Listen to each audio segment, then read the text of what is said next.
siang. Waalaikumsalam warahmatullahi wabarakatuh. Siang, Pak. Kita hari ini di pertemuan ke-9 ya, pertemuan 9 mata kuliah manajemen proyek. Hari ini kita akan membahas tentang minimasi biaya dan alokasi sumber daya. Hari ini materinya sedikit, memang sedikit aja, cuma sekitar 10 slide lah, kurang lebih 10 slide. Kemudian di dalamnya banyak sekali hitungan sih, ya, di dalamnya banyak sekali hitungan dan saya rasa teman-teman mungkin harus apa ya istilahnya itu ini benar-benar memahami ini larinya kemana ya hitung-hitungannya, karena agak sedikit ngingat-ngingat lagi materi-materi kemarin ya, materi sebelum UTS. Nah, sebentar, kok agak aneh nih. Nah, ntar ya, mana nih? Salah. Salah. Kok salah? No. Mana ya? Sebentar. Ini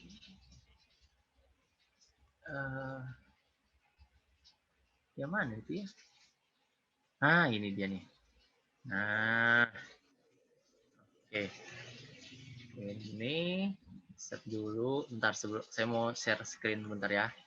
Pilih filenya. Filenya agak aneh tadi.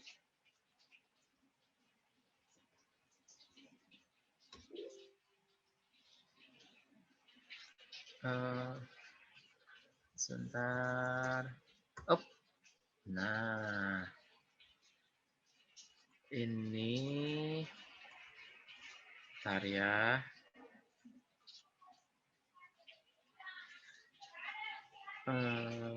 Mana nih?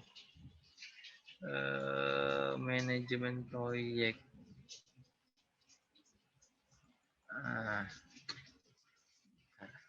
Sebentar. Nah, ini dia. Oke. Ini jangan lupa ya teman-teman ya untuk absen, isi absen. Jangan lupa untuk isi absen.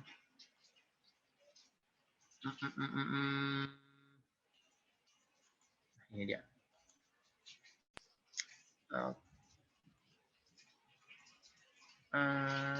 Oke. Nah, udah kelihatan ya?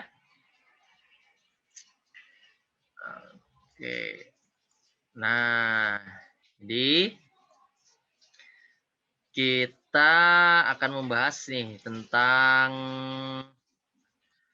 minimasi biaya dan alokasi sumber daya. Nah, pertemuan sebelumnya kan kita membahas tentang apa tuh kemarin tuh, penjadwalan, ya kan? Bagaimana caranya membuat jadwal, ya, sampai di UTS-nya juga ada soal untuk pembuatan jadwal. Oh ya, ini ada yang mau ngerekam? Ada yang mau ngerekam? Nggak ada? Halo Pak. Ya. Baru masuk saya tadi. Yang mana nih? Yang record? Cuman ada satu Pak, saya Ridwan. Cuma ada satu aja ya? Ridwan yang ini ya? Oke deh. Ya. Record. Nah, udah. Oke. Ya, makasih Pak. Ya, sama-sama. Oke, sip. Nah, saya tanya ini karena ini apa ya? Agak-agak dikit ribet. Jadi kalau nanti bisa dipelajari lagi, nah mungkin agak lebih paham lagi kan kalau diulang-ulang. Oke. Kita langsung masuk ke materinya. Nah, jadi salah satu cara untuk pembuatan atau mengalokasikan sumber daya ya dan biaya itu ada salah satu metode yang disebut dengan CPM ya. CPM. Nah, CPM ini fungsinya itu adalah untuk kan kita kemarin sudah tahu tuh waktu penjadwalan ada yang namanya umur proyek. Nah, ketika kita sudah tahu yang namanya ada umur proyek, maka kita bisa yang minggu kemarin tuh hanya menjelaskan tentang waktu dan waktu saja, waktu proyek, umur proyek ya. Durasinya berapa lama, pekerjaannya apa-apa saja. Nah, permasalahannya adalah kan hanya jadwal, tidak ada sumber daya, tidak ada tenaga kerja yang ada di sana, tidak ada perlengkapan apa yang diperlukan. Nah, sehingga kita perlu membuat suatu tabel lagi atau suatu gambar lagi seperti kemarin yang hubungannya dengan yang kemarin dengan penjadwalan. Nah, itu disebut dengan metodenya kita gunakan adalah metode CPM atau Critical Path Method ya. Nah, jadi CPM ini merupakan metode penjadwalan kerja proyek berdasarkan ketersediaan sumber daya yang ada sehingga dapat mengurangi waktu proyek beserta perencanaan sumber dayanya. Nah, misalnya waktu proyek kita setelah kita bikin kemarin itu penjadwalan kemarin misalnya sekitar 60 minggu misalnya.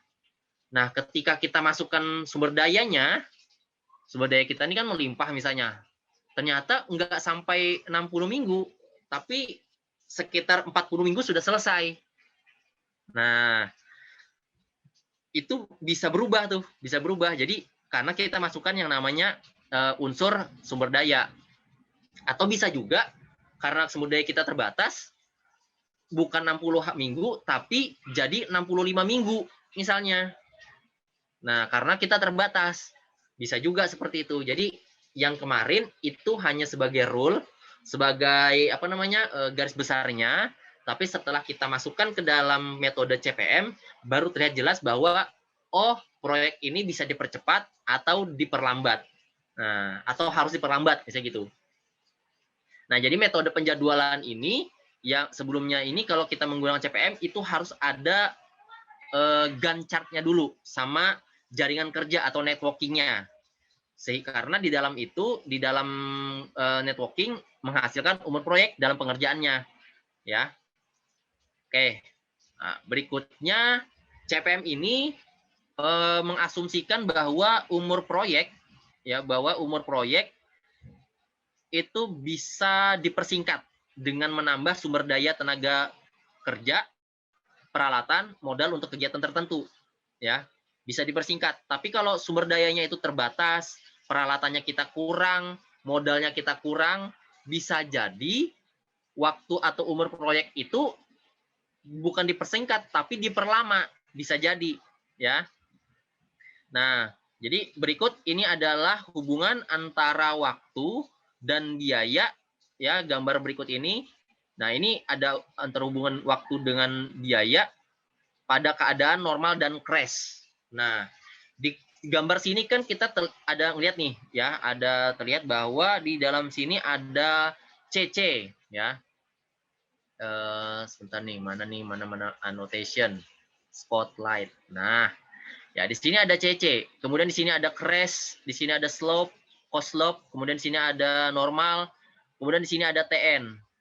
Ya, ada TN5, ada TN10. Nah, untuk yang X, sumbu X itu adalah minggu atau waktu, waktunya itu bisa hari, minggu, bulan, tahun, sembarang ya, bebas mau menentukan seperti apa. Kemudian yang sumbu Y ini adalah biayanya. Nah, kalau di sini dalam satuan juta. Ya, jadi kalau ini 8 juta, yang ini 18 juta. Nah, jadi sebenarnya apa sih simbol-simbol yang ada di sini? Ya, sebenarnya apa saja simbol-simbol yang ada di dalam di dalam gambar ini? Nah, yang pertama itu ada normal. Istilah normal ini adalah jika tidak ada kendala dalam hal-hal lainnya. Maksudnya adalah normal ini dalam keadaan normal, proyek tersebut dapat diselesaikan. Atau dalam hal ini, ketika di dalam networking dikatakan jumlah waktunya adalah 10 minggu, ya udah 10 minggu. Waktu di networking, ya, di jaringan kerja.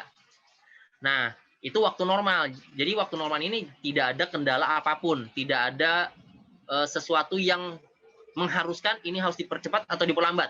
Itu disebut dengan titik normal. Kemudian yang berikutnya ada TN.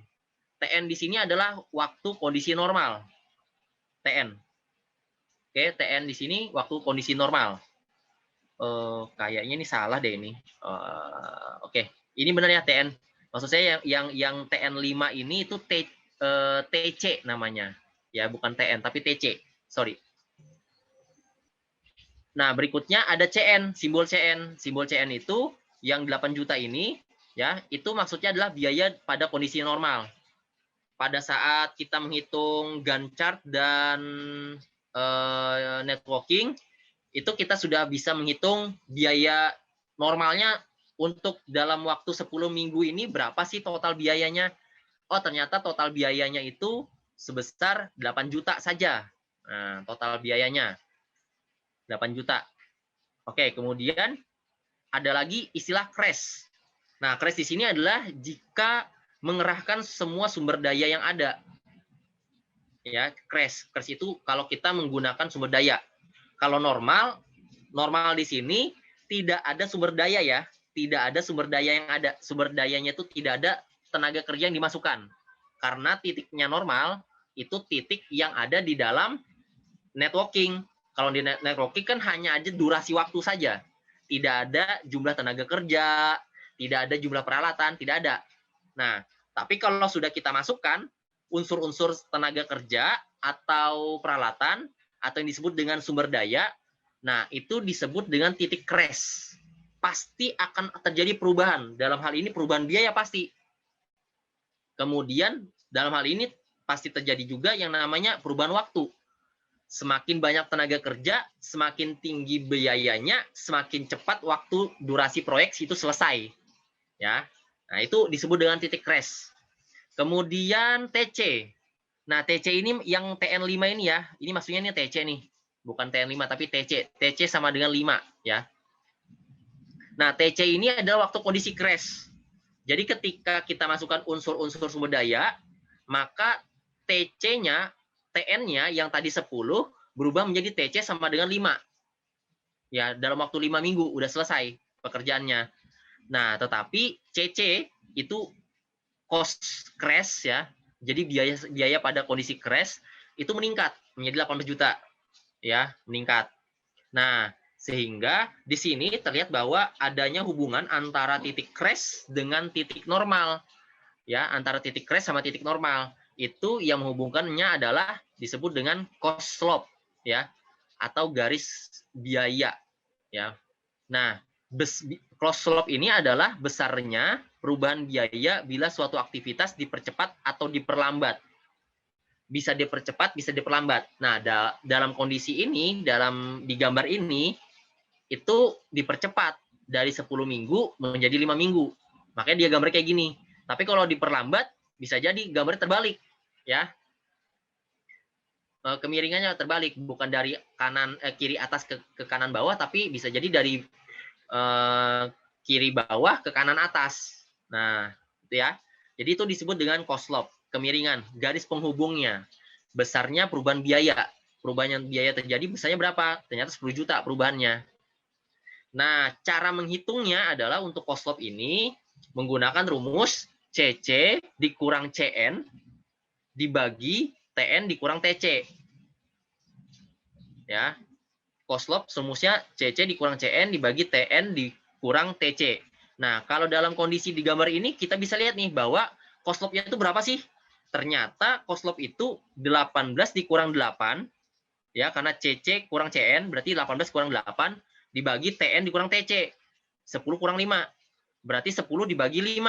10 bagi 5 sama dengan 2. Berarti cost slope-nya adalah 2 juta. Berarti terjadi perubahan besaran biaya ketika dipercepat waktunya itu sebesar 2 juta rupiah.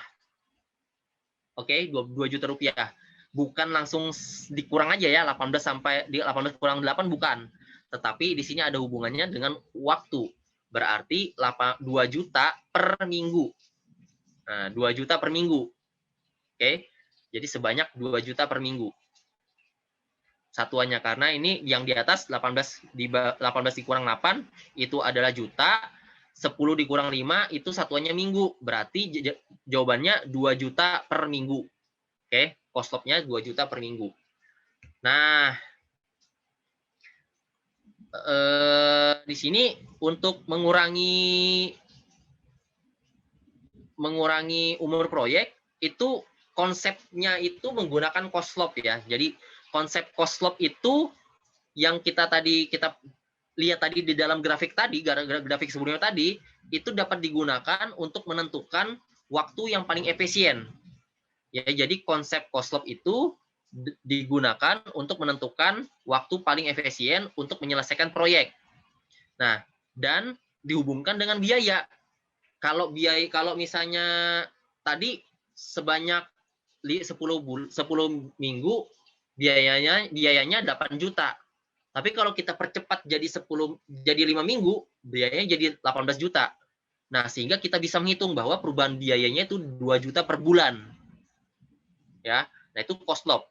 Nah, kemudian di dalam cost slope itu nanti ketika kita masukkan angka-angka, karena kita pasti dong mau tahu biaya paling minimum ini sebenarnya berapa sih?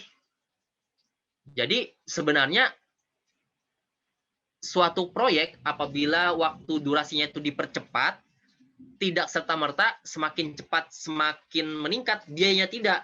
Bisa jadi semakin cepat semakin meningkat, tapi pada titik tertentu dia akan turun biayanya. Atau kebalikannya, dipercepat biayanya makin murah, tapi pada titik tertentu biayanya makin meningkat. Nah, sehingga ini disebut dengan titik biaya total optimum atau biaya minimum, ya. Titik biaya total optimum atau titik biaya total minimum. Nah, sehingga perlu sekali untuk dilakukan perhitungan berapa umur proyek yang menghasilkan biaya total minimum tersebut. Karena kita kalau pengerjaan proyek pasti dong pengennya itu pekerjaan cepat, tapi biayanya tuh seminimal mungkin. Seminimal mungkin. Cepat seminimal mungkin. Bukan lambat seminimal mungkin, bukan, tapi cepat seminimal mungkin. Karena apa? Kalau semakin cepat proyek itu diselesaikan, semakin cepat juga nanti kita dapat penghasilan. Semakin cepat juga kita nanti dapat baru. Nah, gitu. Karena kalau terlalu lama kita melakukan proyek, itu jadi nggak semangat lagi, jadi capek, jadi jenuh segala macam gitu ya.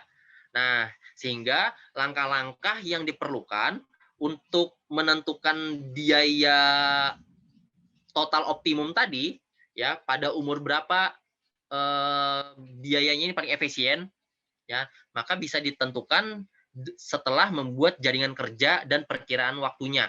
Ya, jadi kalau kita mau mendapatkan titik biaya total optimum, kita harus mengerjakan dulu yang namanya jaringan kerja yang menghasilkan yang namanya durasi proyeknya, waktu proyek atau umur proyek. Nah, kalau sudah dapat umur proyek, maka kita bisa melakukan langkah-langkah yang seperti yang teman-teman bisa lihat di dalam slide ini. Nah, langkah-langkah pertama adalah setelah kita mengerjakan jaringan kerja atau networking dan menghasilkan yang namanya umur proyek, maka langkah yang pertama adalah kita harus menentukan dulu yang namanya biaya langsung atau direct cost. Nah, caranya seperti apa? Caranya kita tentukan dulu CN dan CC, kemudian TN dan TC. Berarti kita bikin gambar seperti tadi. Gambar sebelumnya tadi kita bikin gambarnya. Nah, kemudian setelah kita tentukan CN, CC, TN, dan TC, berarti CN itu cost biaya pada waktu normal, biaya langsung pada waktu normal, kemudian biaya langsung pada waktu dipercepat, kemudian TN ini adalah durasi waktu pada normal yang kita dapat dari jaringan kerja, kemudian perkiraan TC yang kita percepat, waktu yang kita percepat, ya. Nah, kemudian yang langkah kedua adalah tentukan biaya minimal dari kegiatan yang ada untuk pengurangan umur proyek dengan 1 unit waktu. Ya, maksudnya. Ya, Aprianti, ada yang mau tanyakan? Ada yang mau tanyakan? Nggak ada ya. Oke, lanjut. Jadi langkah kedua ini kita membuat hitungan satuannya itu adalah satuan waktu. Boleh per hari, boleh per minggu, per bulan, per tahun, bebas, ya. Atau per jam juga nggak apa-apa, ya. Tergantung kita yang membuat. Kemudian yang langkah ketiga adalah lakukan proses yang sama untuk mengurangi waktu proyek untuk unit waktu yang kedua, ya. Maksudnya adalah ketika unit pertama itu yang di langkah B ini kita gunakan 1 minggu, misalnya 1 minggu ya, berarti langkah yang C adalah 2 minggu. Langkah yang C itu 2 minggu. Jadi kita naikkan durasinya. Nah, kemudian yang D, ulangi proses yang sama sampai proyek benar-benar menghabiskan selisih waktu normal dan waktu crash untuk pekerjaan yang dalam lintasan kritis. Nah, jadi kita ulangi langkah-langkah B dan C. B dan C, B dan C, B dan C. Sampai benar-benar kita dapat titik di mana menghabiskan selisih waktu normal dan waktu crash. Jadi ada terjadi selisih yang lumayan jauh, kemudian nanti balik lagi angkanya. Ya, jadi kadang nanti dia menurun, nanti meningkat. Nah, kalau sudah ada meningkat, udah selesai, nggak usah lagi dilanjutkan. Itu. Oke,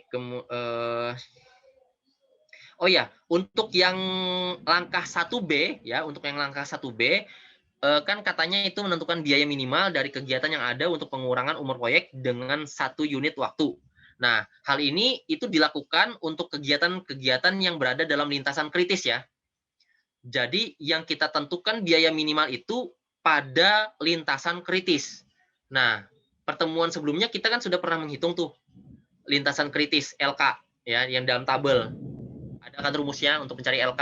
Nah, jadi kita harus tahu dulu di dalam suatu proyek ini yang menjadi lintasan kritisnya berapa banyak. 1 gampang. Kalau 4 lumayan ribet ya. Nah, kalau misalnya 4 data dengan lintasan 4 kegiatan dengan lintasan kritis, maka kita cari biaya yang paling minimum. Cari biaya yang paling minimum di antara lintasan kritis tersebut. Misalnya lintasan kritis yang pertama itu Rp2.000, yang kedua itu 3.000, yang ketiga 3.000 ya, yang keempat 1.000.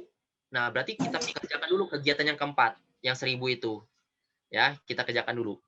Nah, jadi itu untuk yang penentuan B dan C ya.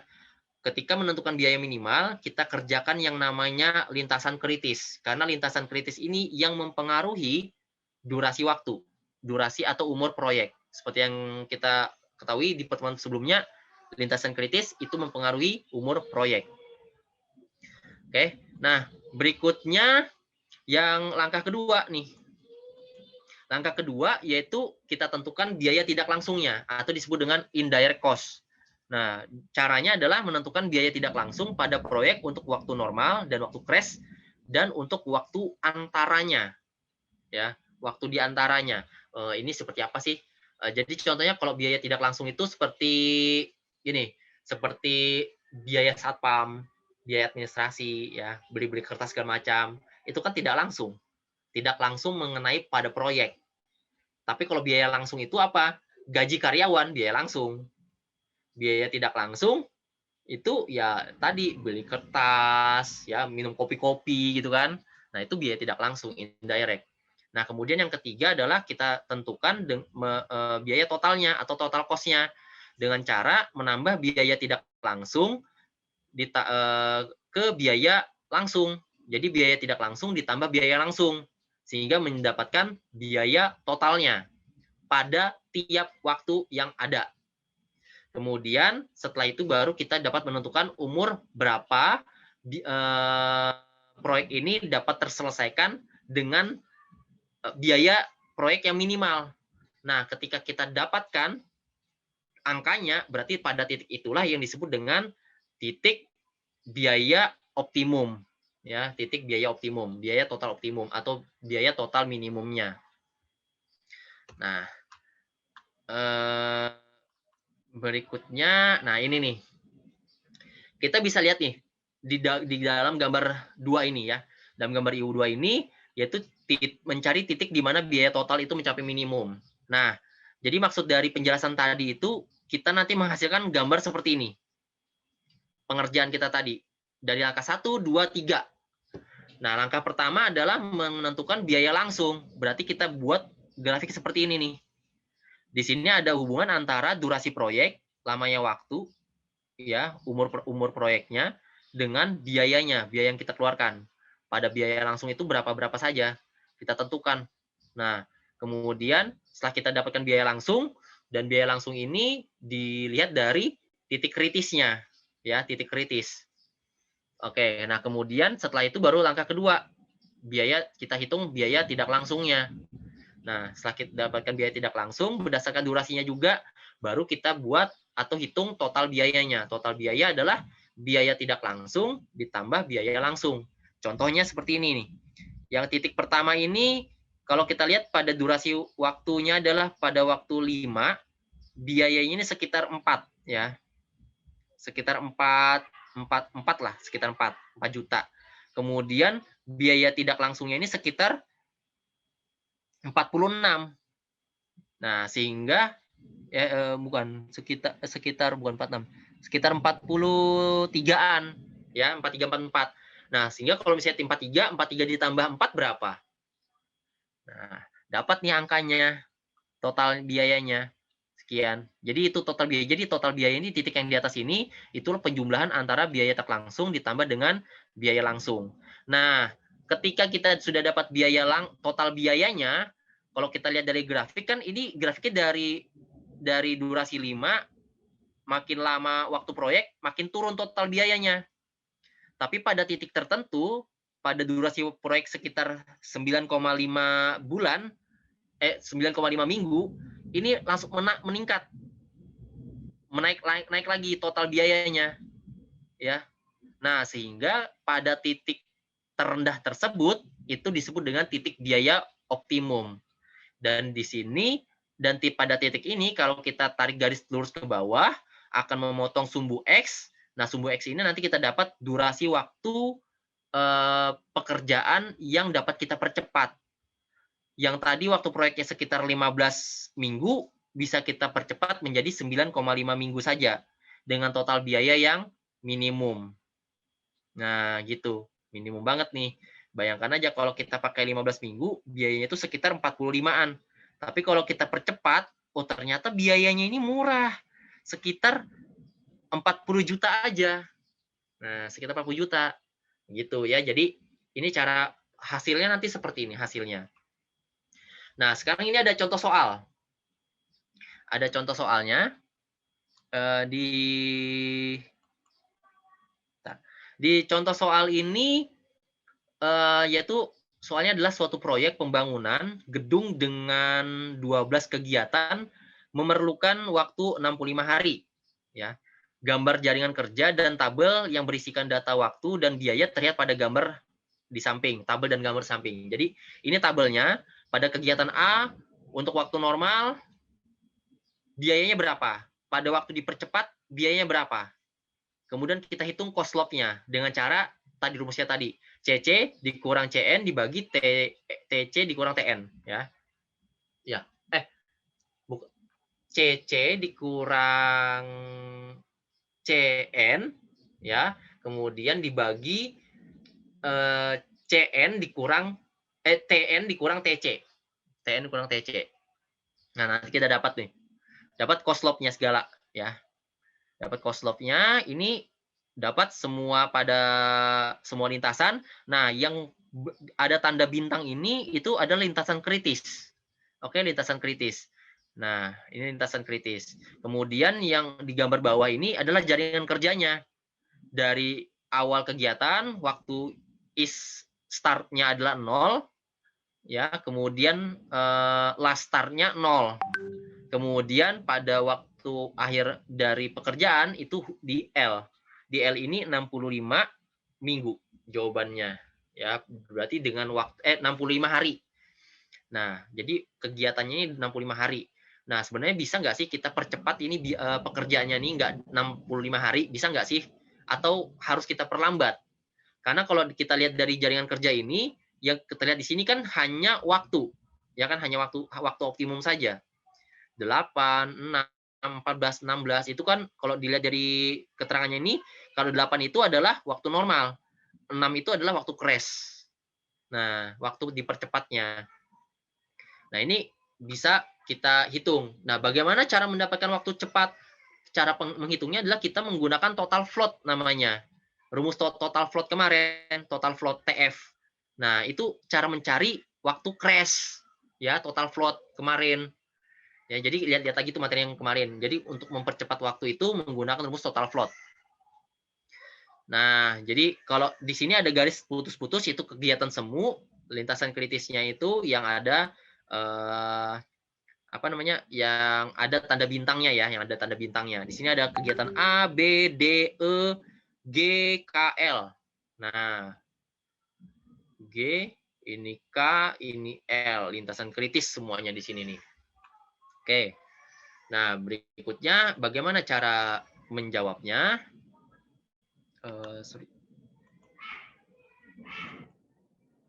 Sebentar ya.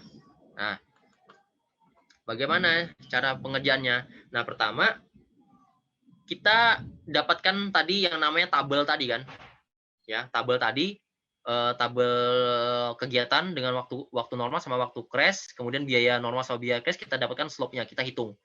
Setelah kita hitung semua, baru ini dari tabel ini kan dari tabel yang soal tadi itu dapat kita tentukan cost slope-nya, ya. Sebenarnya kalau tabel itu belum ada cost slope-nya sih, baru ada waktu normal sama biaya normal, waktu crash sama biaya crash. Sehingga kita bisa menghitung cost slope-nya. Jadi kita hitung dulu cost slope-nya. Nah, jadi dari tabel ini kita dapat tentukan cost slope minimum terkecil pada lintasan kritis. Nah, maksudnya adalah ketika kita sudah dapat tabel ini, udah dapat waktu normal, biaya normal, waktu crash sama biaya crash-nya, maka kita sudah menentukan langkah pertama dari langkah tadi, langkah biaya langsung, ya. Kalau tadi teman-teman bisa ingat lagi, ya, itu ada langkah pertama adalah membuat atau menentukan TN, TC, CC, dan CN. Langkah pertama. Nah, setelah kita tentukan langkah pertama, baru langkah 1A ya, baru kita menuju ke langkah 1B. Nah, langkah 1B ini seperti apa? Nah, kita ingat tadi menentukan biaya minimal dari kegiatan yang ada menggunakan unit per waktu dengan lintasan kritis yang nilai slope-nya itu paling rendah. Nah, sehingga kalau kita lihat di sini, yang mana lintasan kritis? Yaitu lintasan kritis adalah nilai A, ada kegiatan A, B, D, E, G, K, L. Berarti semua yang ada tanda bintangnya. Nah, di dalam sini, yang ada tanda bintang ini, kita lihat cost slope-nya. Yang mana yang angka paling rendah? Biaya paling rendah. Ternyata ada di lintasan K, yaitu 1000. Ya. Nah, dengan 1000. Kemudian kita lihat, ini waktu normalnya 12, waktu crash-nya 8. Nah, oke, jadi kalau misalnya nih, misalnya kita asumsikan, kalau kita kurangi waktunya itu selama 2 hari, bisa nggak sih? Kita asumsikan. Bisa nggak sih kalau kita kurangi waktunya itu selama 2 hari untuk di lintasan K ini? Ya, kalau di waktu crash tadi kan 8 nih. Ini 12, berarti kan selisih 4 nih. Tapi kalau kita minta, bisa nggak sih kalau cuma 2 hari? Ya, kita buat 2 hari. Nah, ternyata biayanya itu kalau dia 2 hari, ya kita maksudnya gini. Waktu normal kan 12 ya. Waktu normal hitungan kita aslinya tuh 12. Kemudian waktu crash-nya, waktu dipercepatnya itu 8. Nah, kita mau lagi misalnya bisa nggak sih kita percepat lagi nggak 8 tapi kita kurangin aja 2 hari jadi 6. Jadi 6. Nah, sehingga kita hitung ketika hari ke-8 berarti dia ini 1000 kan. Kalau kita kurangi 2 hari berarti 1000 kali 2. Berarti biayanya ini meningkat menjadi 2000. Ya, biaya meningkat jadi 2000. Sehingga kegiatan J, nah kegiatan J bisa teman-teman lihat lagi kegiatan J itu akan menjadi kritis ya. Kegiatan J itu yang mana sih? Kegiatan J itu yang ini. Nih, kalau kegiatan K ini yang 8 kita percepat, maka angka yang 6 di J ini akan kurang kan? Berubah juga kan? Kalau kita hitung-hitungan yang jaringan kerja kemarin, durasi yang IS, ES dikurang LS, nah itu kan. Nah jadi kalau kita hitung-hitungan, berarti kalau misalnya nilai K ini dikurangi, angkanya dipercepat, berarti nilai J juga berubah, nilai L juga berubah, ya karena nilai K mempengaruhi durasi yang ada di J dan mempengaruhi durasi yang ada di L. Nah, mempengaruhi itu semua. Oke. Jadi kegiatan J, kalau kita naikkan tadi angka yang K ini menjadi dikurangi 2 hari, berarti angkanya bukan 1000 lagi tapi jadi 2000. Berarti kita lihat angka J berarti dia menjadi lebih kritis. Ya, karena dia terendah. Sudah. Kalau kita hitung-hitung lintasan kritis, berarti J menjadi lintasan kritis. Nah, sehingga semakin tinggi waktu pengurangan waktunya pada nilai K, maka akan menambah biaya pada kegiatan J. Nah, itu kuncinya. Jadi kalau nilai K itu dikurangin waktunya, biaya J akan meningkat. Nah, kemudian lintasan kritis dengan cost slope berikutnya adalah kalau kita hitung yang K tadi kita asumsi kita kurangi 2 hari, berarti menjadi 2000, berarti langkah 1C-nya yang mana? Kan sudah selesai tuh 1B, udah dapat yang tadi paling rendah, ternyata nilai K, kita kurangi selama 2 hari, berarti dia jadi 2000, udah selesai tuh langkah 1B. Langkah 1C-nya apa? Kita cari lagi lintasan kritis yang paling rendah lagi, setelah kita ubah yang di B.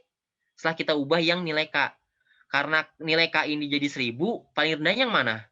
Berarti paling rendahnya adalah di lintasan E. Karena lintasan E ini 1333 ya. Itu lintasan terendah nomor 2. Nah, sehingga dilakukan pengurangan waktu sebanyak 3 hari.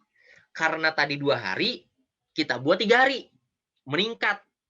Ingat, di langkah yang C, kita tingkatkan ya waktunya. Jadi, kita tingkatkan jadi 3 hari. Nah, setelah kita tingkatkan 3 hari, maka 3 kali 1333 itu kan hasilnya sekitar 3.929 ya, kita buatkanlah jadi 4.000 ya. Kita buatkan jadi 4.000. Nah, sehingga itu sudah selesai. Kemudian kita cari lagi. Udah 4.000, berarti yang lintasan paling rendah siapa lagi? Oh, ternyata lintasan paling rendah yang berikutnya adalah lintasan A, 1.400. Kita rubah lagi angkanya, kita rubah lagi, dan seterusnya ya. Sehingga ini yang lintasannya tadi ya, lintasan-lintasannya tadi, sehingga ketika kita hitung terus-menerus maka akan berubah seperti ini nih angkanya. Ya. Kita buat seperti ini. Nilai K kita buat jadi 2 hari, nilai E 3 hari. Karena nilai E 3 hari ketika kita hitung kalkulasi jaringan kerja lagi ya, kita hitung jaringan kerja lagi, maka akan membuat nilai A itu menjadi 2, D itu 1, G menjadi 3, B itu jadi 3 hari, K 2 hari, J 2 hari, L 1 hari, dipercepat. Nah, sehingga kita buat tabel kedua, tabel perhitungan biaya crash untuk biaya langsung. Jadi ini tabel kedua, kita buat tabel yang isinya adalah perhitungan biaya crash untuk biaya langsung. Jadi di dalam tabelnya itu ada umur proyek, kemudian ada biaya normal, ya biaya normal. Biaya normal ini ngomong-ngomong itu dijumlahkan semua dari total biaya normal yang ada ya, dari semua kegiatan. Dari 7.200 ditambah 25.000 ditambah plus sampai 9.000 ini hasilnya adalah Rp224.200. Nah, kemudian biaya crash dan normal dan crashnya berapa? Tetap 224.200 sama. Nah, bagaimana, kan kita tadi sudah kita hitung tuh, nilai K tadi kita percepat waktunya. Tidak lagi 8 hari, tapi menjadi 6 hari tuh rencananya. Sehingga kita tulis di sini, berapa sih yang kita kurangin tadi? Oh, ternyata kita percepat selama 2 hari. Berarti kita tulis di sini, pengurangan waktunya 2. Ya. Bagaimana angkanya? Berarti 54 sorry. Kayaknya salah nih. Bukan 54 ya, ini 65 ya. 65, sorry, bukan 54 tapi 65. Sebentar. Mending saya stop saya dulu deh. Saya ganti dulu. Mana nih? Mana. Nah, ini dia. Saya ganti dulu daripada nanti bingung. Mana nih? Mana tadi? Nah, ini.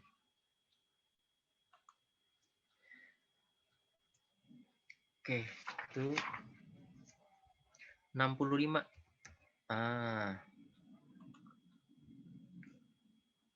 65. Oke.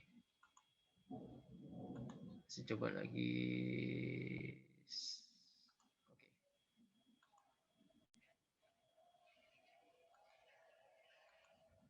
Nah, loh, kok?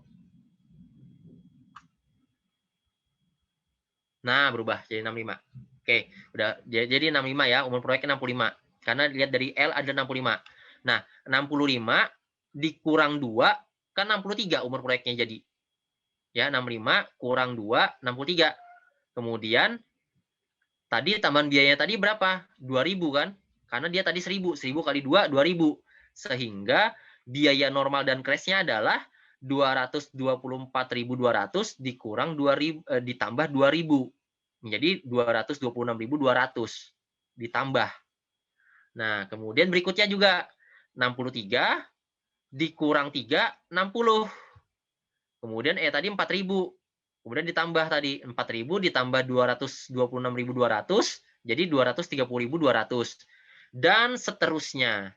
Nah, perlu diperhatikan bahwa di sini, kenapa di sini saya buat kolom-kolom seperti ini? 60 kolom sendiri, umur proyek 60 sendiri, 63 sendiri, 65 sendiri. Tapi kalau yang 58, 57 kok tidak sendiri, itu digabung. Karena lihat lintasan A dan D. Lintasan A dan D itu dipengaruhi oleh lintasan C. Ya, oleh lintasan C. Sebentar. Ya, dipengaruhi sama lintasan C. Nah, sehingga lintasan A dan B ini, A dan D ini dibuat dalam satu kolom, A dan D. Karena dia dipengaruhi oleh C. Sama juga seperti lintasan KJL. Lintasan K, lintasan J, sama lintasan L. Kalau nilai K dikurangin, nilai J ini berubah, L juga berubah. Nah, sehingga itu dibuat dalam satu kolom. Nah, pertanyaannya, Pak, kenapa yang untuk G ini enggak sama yang H? Nah, G dan H kok enggak dibuat satu kolom? Nah, ketika nanti kita hitung-hitung jaringan kerjanya, nilai G, kegiatan G dan kegiatan H itu tidak berpengaruh. Ya, nilai G dan nilai H itu tidak berpengaruh, gitu ya. Atau dalam hal ini adalah nilai yang ada di dalam perhitungan biaya crash ini itu adalah kegiatan-kegiatan yang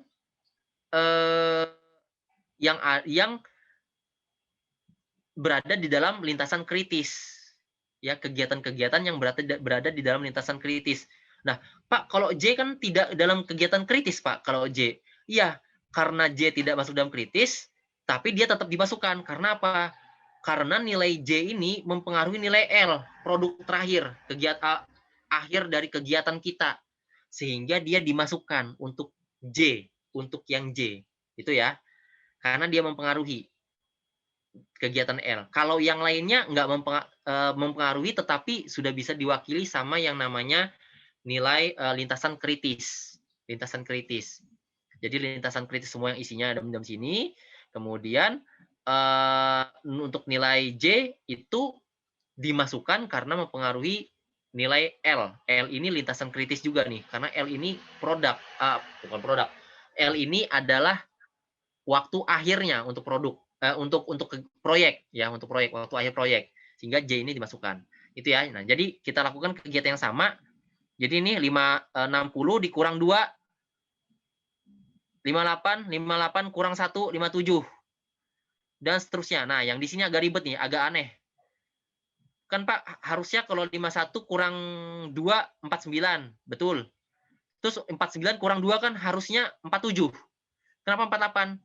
Nah, karena seperti yang saya katakan lagi tadi, nilai J ini bukan nilai kritis, bukan lintasan kritis, tetapi dia mempengaruhi biaya langsung.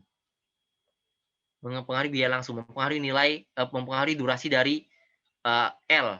Nah, sehingga langsung saja 49 dikurang 1 kegiatan yang L ini, karena L ada lintasan kritis, maka 49. Maka 48 dikurang 1 lagi, jadi 47. Nah, gitu ya. Tetapi untuk kegiatan yang biaya normal dan crash-nya ini tetap dihitung semuanya. Ya, 2000 ditambah 245.000 jadi 247. 247 ditambah 2000 249. Ditambah 2.500 jadi 251, 500 ya gitu ya. Dan seterusnya. Nanti dapat gambar seperti ini. Oke. Nah, kalau sudah dapat tabel 2, maka kita lanjut ke tabel 3. Nah, tabel 3 ini adalah perhitungan biaya total. Biaya total adalah biaya tidak langsung ditambah biaya langsung. Ya, biaya tidak langsung ditambah biaya langsung. Nah, yang di tabel 2 tadi kan biaya langsung yang kita hitung. Ya, bukan biaya tidak langsung, tapi biaya langsung tuh yang kita hitung. Nah, sehingga ketika kita menghitung biaya langsungnya, menghitung totalnya, maka kita gunakan tabel 2 dan tabel yang ada di dalam soal. Itu ya. Oke. Nah, maka kita permisalkan nih. Misalkan indirect cost-nya itu per harinya adalah 2.000. Kita misalkan. Misalkan indirect cost-nya itu per hari adalah Rp2.000. Dan total indirect cost untuk 65 hari kita asumsikan sebesar 70.000 saja. Maka kita masukkan angkanya ke dalam tabel. Pada waktu umur 65, biaya tidak langsungnya adalah 70.000. Ya, 70.000. Nah, kemudian kita masukkan semua angkanya yang tadi. Ya, semua biaya-biaya tadi tuh. Sebentar, mana nih biaya tidak langsung? Biaya tidak langsung. Sebentar.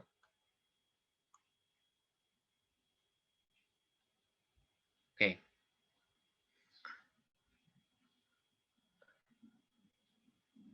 Nah, ini. Kita buat ini. 70.000 kita masukkan. Kemudian biaya langsungnya adalah 244 yang kita hitung tadi, 244 200. Umur proyeknya 65. Nah, sehingga kita hitung, nanti didapat simpulkan bahwa waktu proyeknya ini sebanyak 49 hari kalau kita lihat dari grafik 2 ya. Jadi 49 hari. Atau kita lihat dari tabel juga, kita lihat di sini nih. Kita lihat di sini. Dari umur proyek 54 sampai ke 49 hari, itu angkanya sama. 287.000 semua. Ya. 287.000 semua. Ini umur 51 juga 287. Nah, sehingga kita lebih baik dong umurnya itu lebih cepat. Nggak mungkin lah kita pilih 54 hari kelamaan. Kan biayanya sama aja. Total biayanya. Udah, mending yang kita paling cepat aja, 49. Karena kalau kita turunkan jadi 48, biayanya naik. Rp500 biayanya. Rugi. Mending kita umur 49, itu adalah umur proyeknya yang bisa kita percepat. Karena total biayanya itu lebih murah. Dari kalau kita 65 hari, total biayanya itu sebesar 294.200. Tapi kalau kita 49 hari cuma 287.000 saja. Nah, lebih murah biayanya. Oke. Jadi itu ya. Jadi kita buat perhitungan seperti itu tuh. Kita buat perhitungan seperti itu. Oke, sebentar. Kok agak aneh.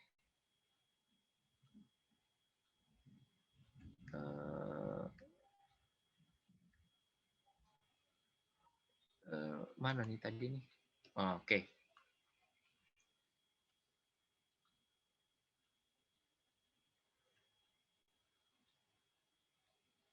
Nah,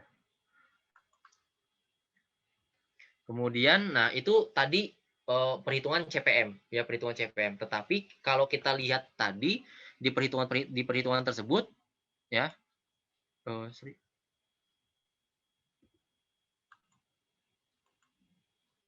Nah, kalau kita lihat di hitungan tersebut, maka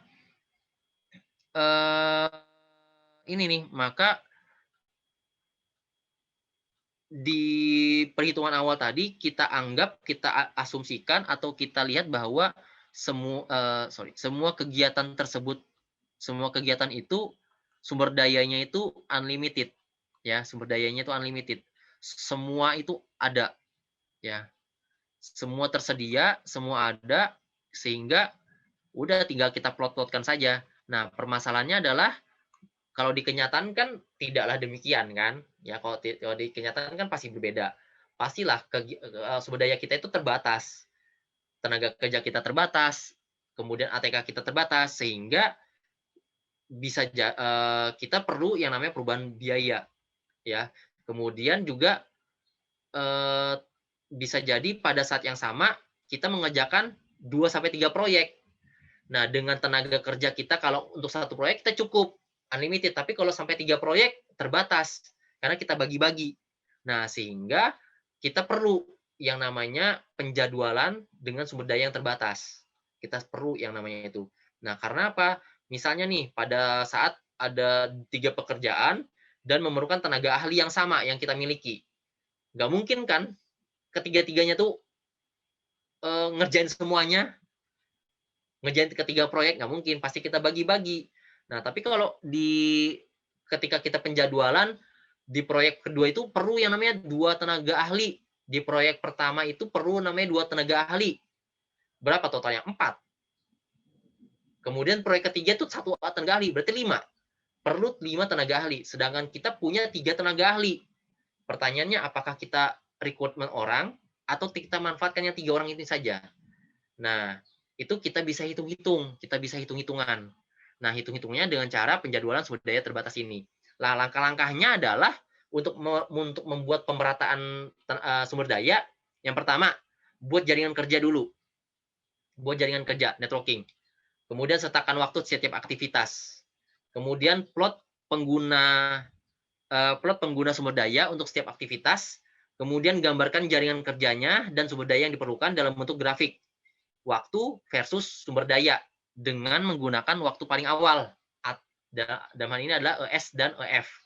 Kemudian yang ketiga adalah bila sumber daya tidak tersedia seperti yang dibutuhkan, ya, maka tunda dulu kegiatannya dengan memanfaatkan total float TF yang ada untuk kegiatan bersangkutan. Nah, total float bisa dihitung di jaringan kerja yang sudah dibuat. Ya, jadi kita bisa membuat itu semua tuh, ya. Nah, ini langkah-langkah kerjanya. Oke. Berikutnya, bagaimana nih berikutnya? Ini ada contoh soal, studi kasus, ya, ada studi kasus. Nah, jadi suatu proyek dengan jaringan seperti gambar yang ini, yang tertera ini, ya, memerlukan sumber daya seperti tertera di dalam gambar juga.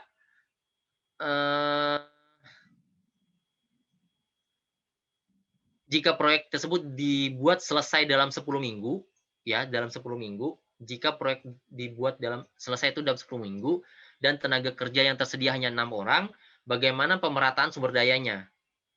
Nah, kemudian dengan jaringan kerja dan TF seperti gambar tersebut dapat dibuat gambar grafiknya seperti ini. Kita buat tabel. Kita hitung dulu TF-nya.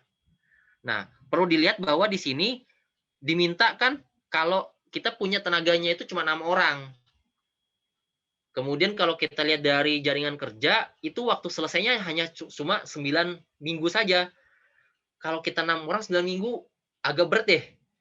Kalau kita mundur-mundurkan bisa nggak sih? Ya pakai 10 minggu aja lah. Misalnya gitu kan. Jadi ingat, kita bisa memperlambat, bisa mempercepat. Oke, bisa memperlambat, bisa mempercepat. Tergantung kita maunya. Nah, kalau kita di sini, kita perlambat aja deh, pakai 10 minggu aja. Karena tenaga kerja kita ini sedikit. Nah, bagaimana caranya? Pertama, kita hitung dulu TF-nya dari semua kegiatan. Ingat, rumus TF sama dengan LF dikurang ES dikurang D. Ya.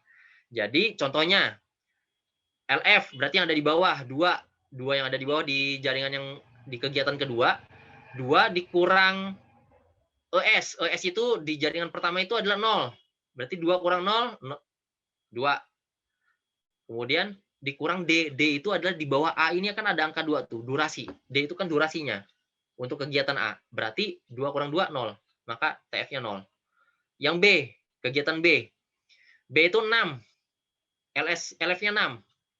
6 dikurang 2, ya, yang di kegiatan kedua yang paling atas, itu S. 6 kurang 2, 4. Ya. 4 kurang 1, 4 kurang 3, 1. B-nya 1. Nah, dan seterusnya sampai selesai. Oke? Udah dapat ini. Nah, kemudian di sini ada dalam kurung ya, dalam kurung ini ada tenaga kerja yang diperlukan yang sudah kita sebar-sebar tenaga kerjanya. Ternyata kalau dalam gambar jaringan kerja, tenaga kerjanya ini untuk kegiatan A itu cuma 1 orang. Dalam 1 minggu 1 orang. Nah, tapi kalau untuk C, yang C ini ada 1 per 1, ada 2 per 1. Maksudnya adalah 1 per 1 itu 1 tenaga kerja dalam 1 minggu. Kemudian pada minggu kedua itu perlu tenaga kerja 2 orang. Maka 2 per 1. Pada minggu berikutnya itu 2 per 1. Ya, itu maksudnya. Nah, kemudian setelah itu semua, setelah kita hitung TF-nya berapa, baru kita masukkan ke dalam gambar 5 ini. Gambar 5 ini adalah alokasi sumber daya dengan pelaksanaan pekerjaan pada waktu yang paling lama.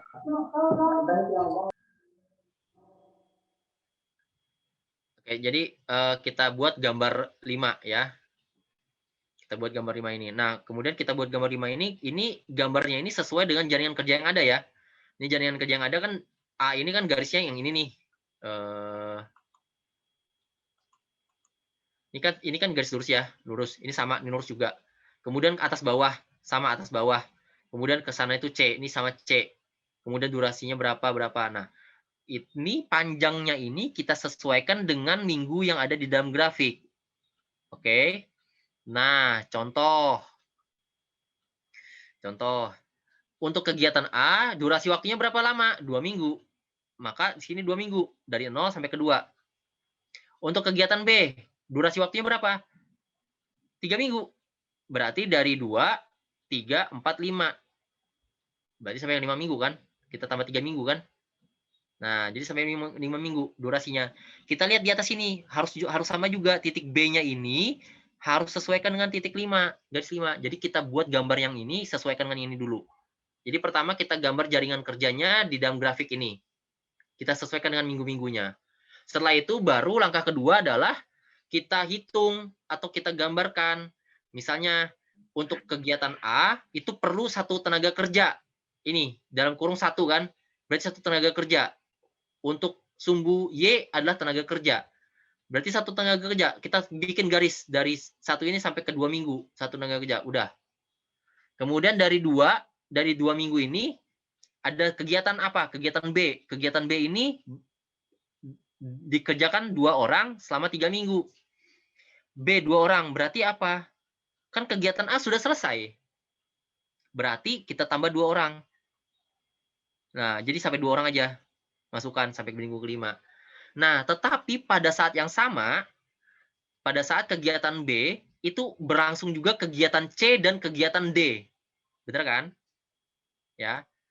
Pada saat kegiatan B, itu juga berlangsung kegiatan C dan kegiatan D. Kegiatan C ini selama 2 minggu. Dari minggu kedua. Kegiatan D selama 4 minggu dari minggu kedua. Ya udah kita masukkan. D selama 4 minggu. Berarti 2, ini ketiga tambah 4. Berarti sampai 6 minggu nih. Nah, sampai 6 minggu. Nah, sampai 6 minggu. Kemudian kita buat dulu gini. Tenaga kerjanya berapa yang D ini? Kita buat dulu tenaga kerjanya. Yang D itu ada 4 orang. 4 orang. Tetapi di dalam waktu yang bersamaan itu ada kegiatan C. C itu perlu yang namanya 1 orang dan 2 orang. Oke, 1 orang dan 2 orang. Sehingga satu orang pertama itu pada minggu pertama. Ini.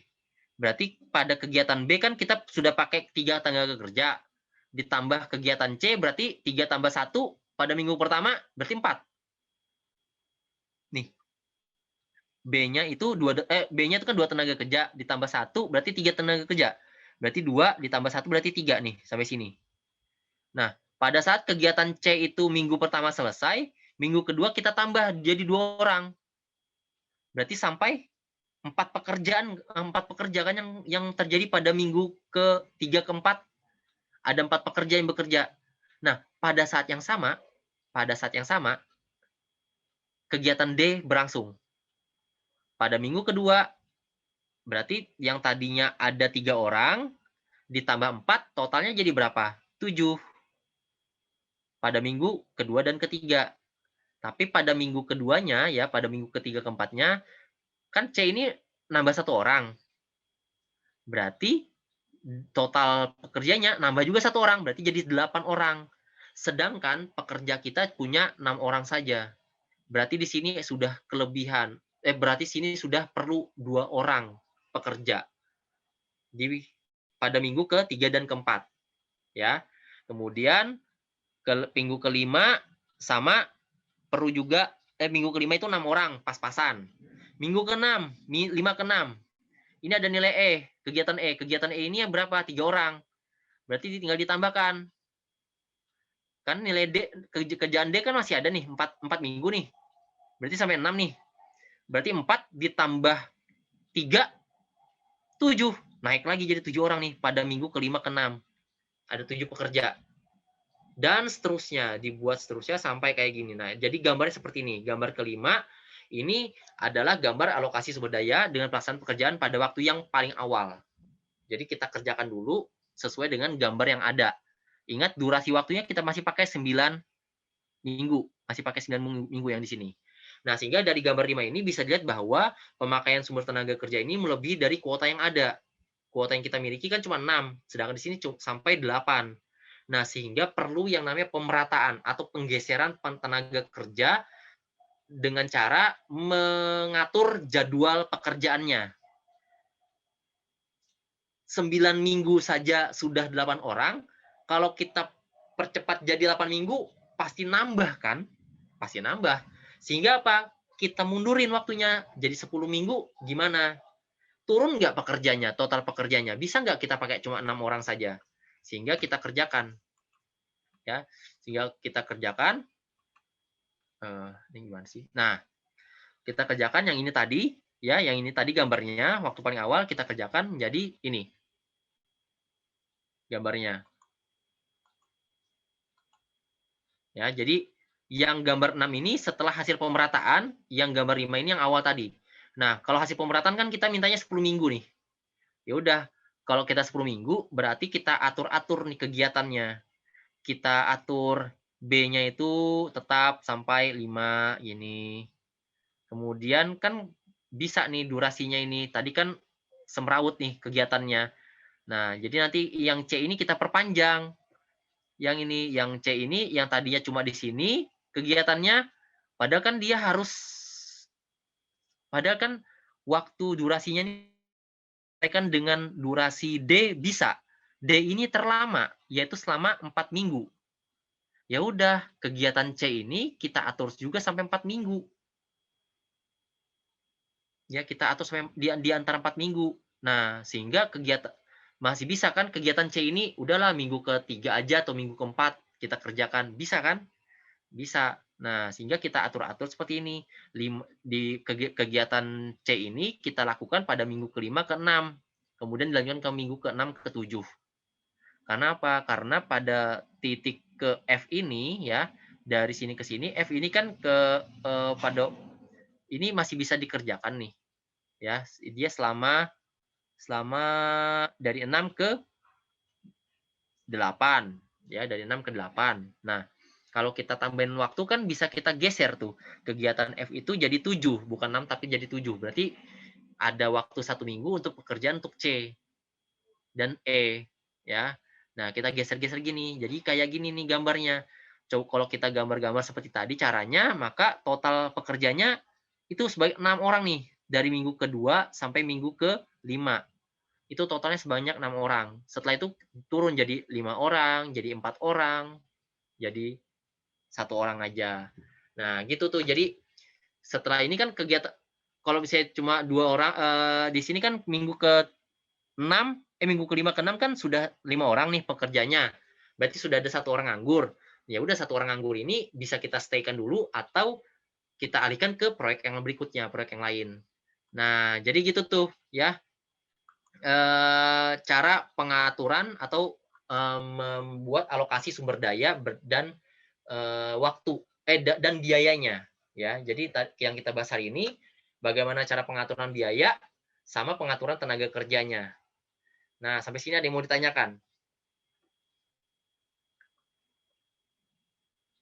Nah, materi kita sedikit aja, nggak banyak, tapi sedikit agak gimana gitu. Oke, sampai sini ada yang mau ditanyakan?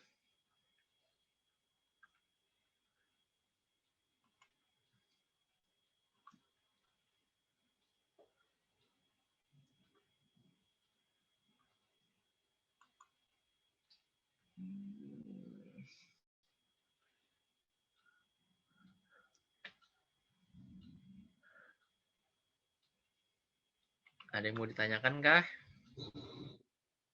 Ya, silakan.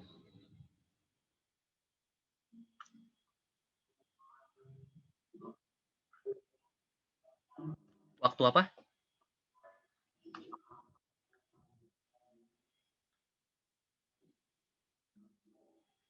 Langkah pertama, sebentar. Langkah pertama, ya yang ini. Yang ini ya? Bukan. Yang ini. Umur waktu ini ya?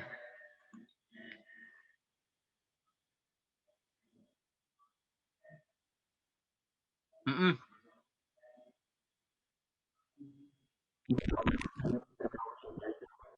benar, benar.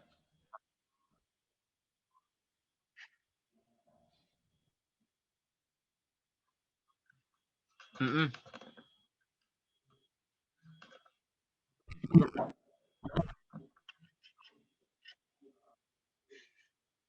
mm-mm.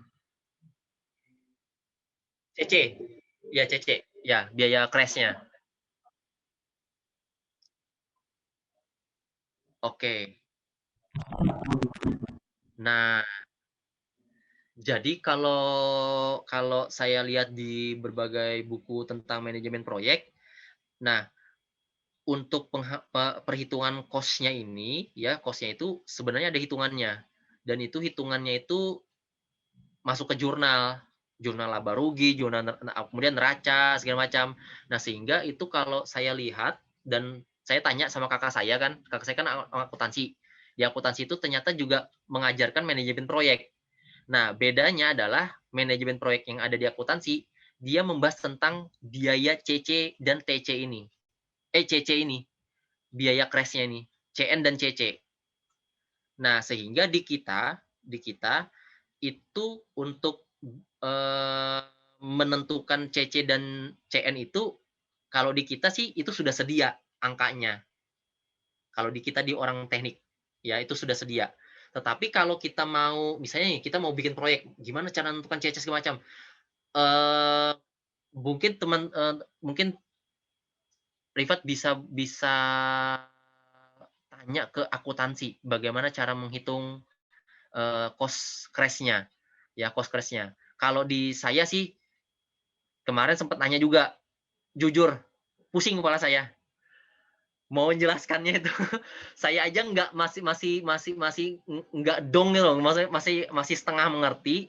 Kalau saya jelaskan lagi kan tambah nggak ngerti lagi nanti kalian tuh, ya kan. Jadi sampai kakak saya bilang ini, memang kalau di teknik sepertinya dia masalah manajemennya aja, tidak sampai ke masalah keuangannya, penentuan penentuan biayanya. Sehingga kalau di biaya itu biasanya di orang akuntansi itu atau orang ekonomi yang menentukan.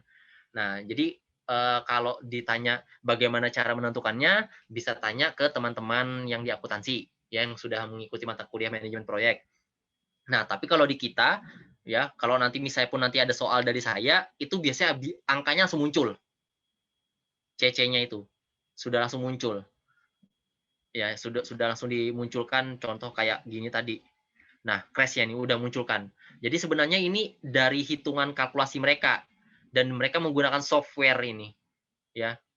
Software itu macam-macam. Jadi sebenarnya kalau yang dijelaskan di mata kuliah ini kan hitungannya hitungan manual ya.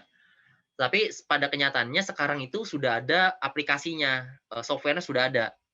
Ada software CPM, ada software apa semacam itu banyak sekali software-nya dan itu berbayar semua. Nah, kalau saya minta lab belikan itu mata kuliah yang kayak model komputasi segala macam kan itu dia berbayar itu ya. Itu langsung Pak Yudi langsung ngakak itu, nggak bisa beli katanya. Itu jadi makanya kita pakai hitungan yang manual aja dulu. Yang penting dasarnya kita tahu sehingga nanti ketika kita masukkan ke dalam software itu gampang. Nah, jadi kalau misalnya Rifat itu nanya bagaimana cara menentukan crash-nya ini, kalau saya sih jujur saya nggak tahu cara menentukannya angkanya, tapi tiba-tiba langsung muncul. Kalau di kita langsung muncul aja. Ya, itu langsung dapat datanya dari orang keuangan langsung gitu. Sehingga kita cuma bisa menentukan cost load-nya saja. Cost load-nya, kemudian cara menentukan waktu dipercepat sama diperlambat. Nah, untuk menentukan waktu crash-nya ini pun juga dari mereka, dari orang-orang yang biasanya itu di teknik industri. Ada perhitungannya di teknik industri. Di akuntansi juga ada, tetapi tidak terlalu mendetail mereka. Nah, di teknik industri sepertinya ada, sepertinya karena ini kan di masalah waktu, kemudian di manajemennya, kemarin saya sempat nanya sama anak industri, katanya sih ada mata kuliah apa gitu kan, yang menentukan durasi waktu proses. Nah, jadi mereka bisa tuh ngitungnya gitu. Jadi kita biasanya langsung dapat gini aja, ya, untuk menentukan CC dan TC-nya, gitu Rifat.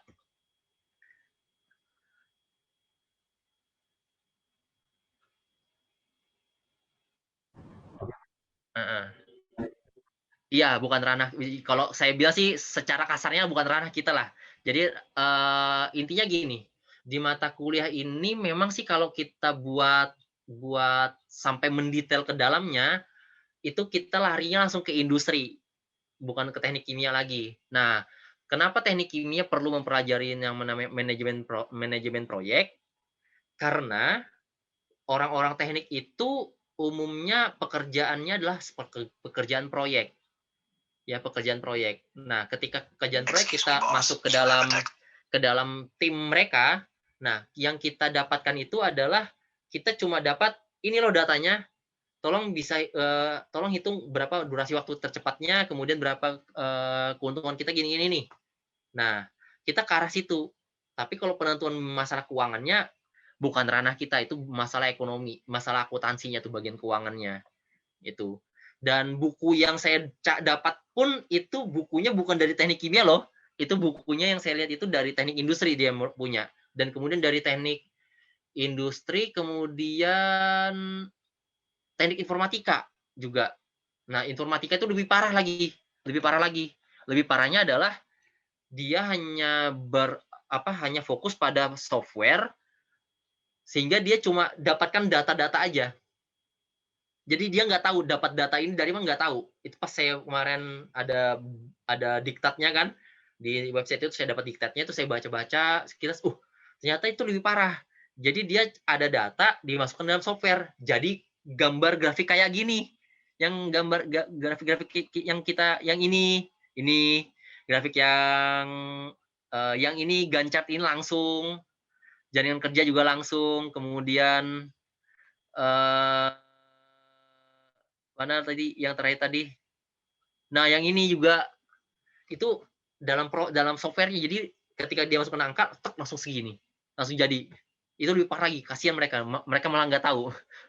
Nah, sehingga kita di sini fokusnya bagaimana memanajemennya dan bagaimana teknik-teknik mengatur jadwalnya aja. Jadi sampai kalau ke keuangannya, sampai ke durasi yang dipercepat diperlambat, itu kalau keuangan itu di bagian ranah akuntansi. Kalau untuk durasi dipercepatnya kita bisa pakai cara asumsi, ya kita pakai cara asumsi, gitu. Makanya tadi kan ada contoh soal tadi yang ini mana tadi tuh? Nah yang ini, jika proyek dibuat selesai dalam 10 minggu, maksudnya ini kan kita asumsi 9 minggu dia perlu tenaga kerjanya tuh sebanyak 8 orang. Kalau kita mundurkan 1 minggu bisa nggak sih turun jadi 6 orang? Kalau nggak bisa, ya kita turunkan jadi, ya kita naikkan lagi tuh jadi 11 minggu misalnya. Gitu, jadi kita trial and error. Atau juga yang ini tadi, nah yang ini, kan di sini ada tulisannya, misalkan indirect cost per hari Rp2.000. Total indirect cost-nya untuk 65 hari ini Rp70.000. Nah ini kan dimisalkan. Nah, dimisalkan kalau mereka yang orang akuntansi dia udah tahu tuh, tek angkanya sekian, dia ada hitungannya tuh. Ya ada hitungannya. Jadi gitu Rifat ya.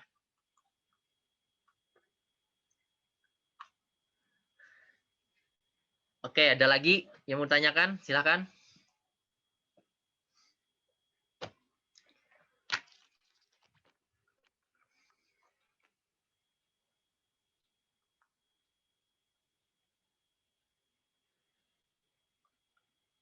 Oke, nggak ada ya. Oke, kalau tidak ada, saya cukupkan sekian dulu perkuliahan kita hari ini. Di minggu depan kita lanjutkan lagi perkuliahannya. Saya ucapkan terima kasih atas perhatian teman-teman.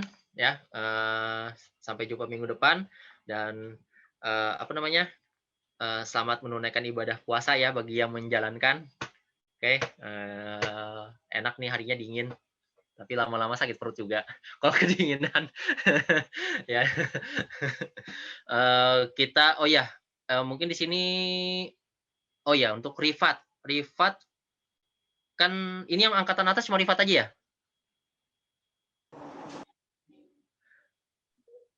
Edo. Rifaido ada. Oh iya ada Rifaido ya.